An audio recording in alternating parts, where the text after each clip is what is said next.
sebuah musyawarah jauh lebih baik daripada pendapat pribadi, betapapun benarnya. Lalu, apa sih musyawarah itu? Dan bagaimana penjelasannya? Kepo ya? Mari kita saksikan penjelasannya berikut ini. Berbicara mengenai surah secara bahasa yaitu mengambil atau melatih. Kemudian makna lain dari surah yaitu nasihat, saran, dan pertimbangan. Kemudian surah secara istilah itu para ulama, banyak ulama yang berpendapat mengenai surah ini. Salah satunya yaitu menurut Ibnu Arabi, yaitu surah adalah berkumpul untuk membicarakan suatu perkara agar masing-masing dari peserta musyawarah mengeluarkan pendapatnya dirinya masing-masing. Kemudian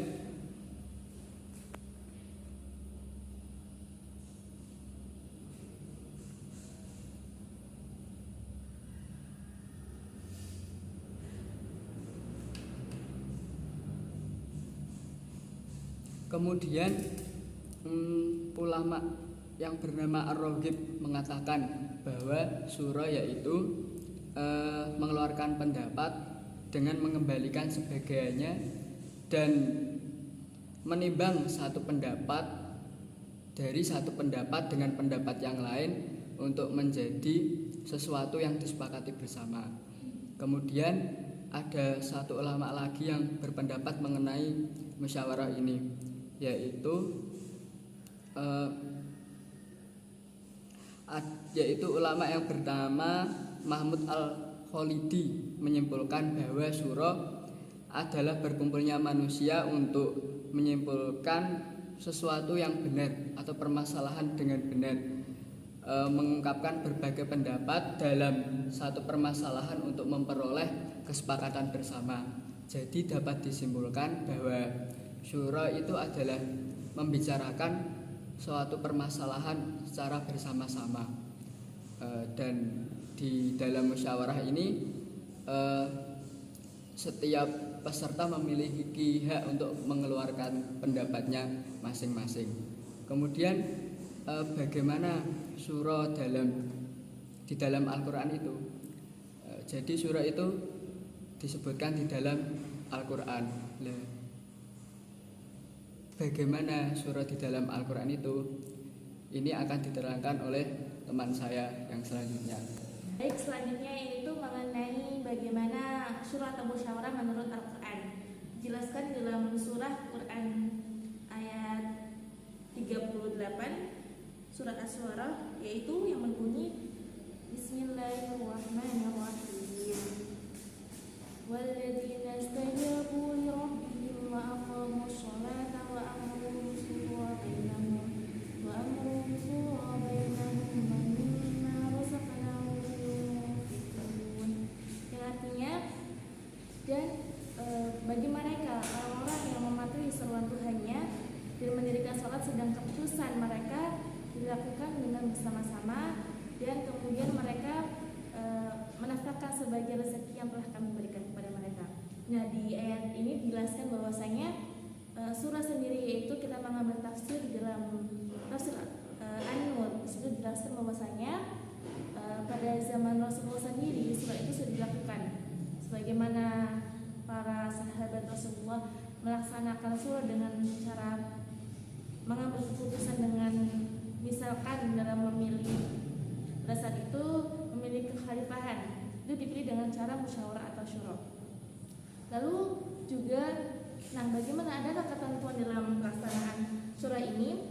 Untuk pelaksanaan surah ini juga dijelaskan bahwasanya dalam pengambilan permasalahan hukum itu tidak perlu dimusyawarahkan. Kenapa? Karena dalam tafsir An-Nur ini dijelaskan juga bahwasanya perkara hukum yang sudah murni dari Allah itu tidak perlu kita musyawarahkan, kecuali permasalahan selain hukum yang belum ada dalam Al-Quran dan As-Sunnah, maka itu perlu kita musyawarahkan. Nah, lalu bagaimana sih nilai wasatiyah dalam surah sendiri? Nah, nilai wasatiyah yang bisa kita ambil yaitu yang pertama, kita bisa menjadi orang yang yang berhati-hati ketika mengambil keputusan. Sebagaimana Rasulullah tidak pernah mengambil keputusan secara tergesa-gesa. Artinya kita memusyawarahkan perkara-perkara sebelum kita memutuskannya. Mungkin seperti itu. Kemudian lalu bagaimana sih permasalahan dari syura atau musyawarah itu sendiri? Kita tunggu penjelasannya berikut ini. Di sini saya akan menjelaskan suatu perkara atau kasus yang dapat diselesaikan dengan syura atau musyawarah. Ya, saya ceritakan sebagaimana kasus yang terjadi di Indonesia ini, yaitu begini kasusnya. Ada suatu peribadatan di gereja yang mana suatu kelompok tersebut sedang melakukan ibadah.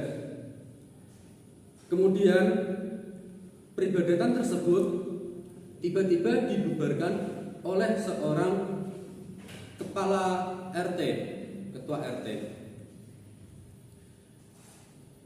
Kemudian kasus tersebut tidak bisa ditoleransi oleh masyarakat, khususnya yang di gereja tersebut.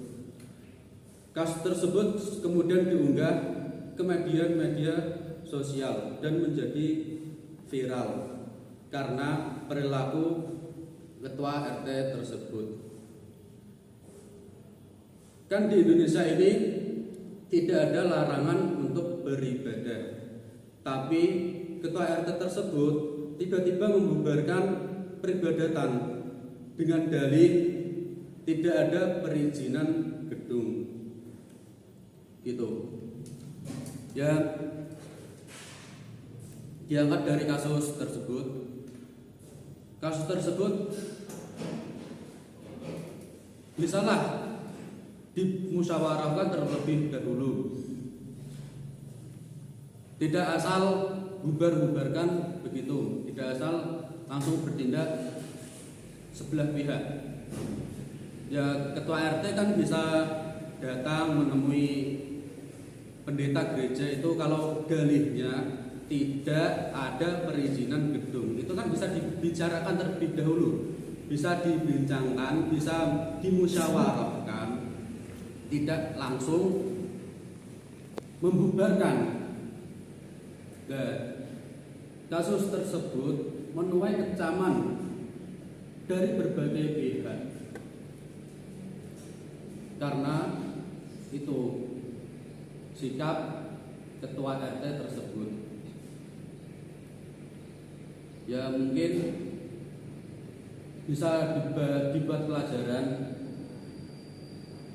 untuk semua masalah. Tidak bisa diselesaikan dengan sebelah pihak, harus diselesaikan dengan cara musyawarah. Semua masalah itu akan baik hasilnya jika diselesaikan dengan cara musyawarah.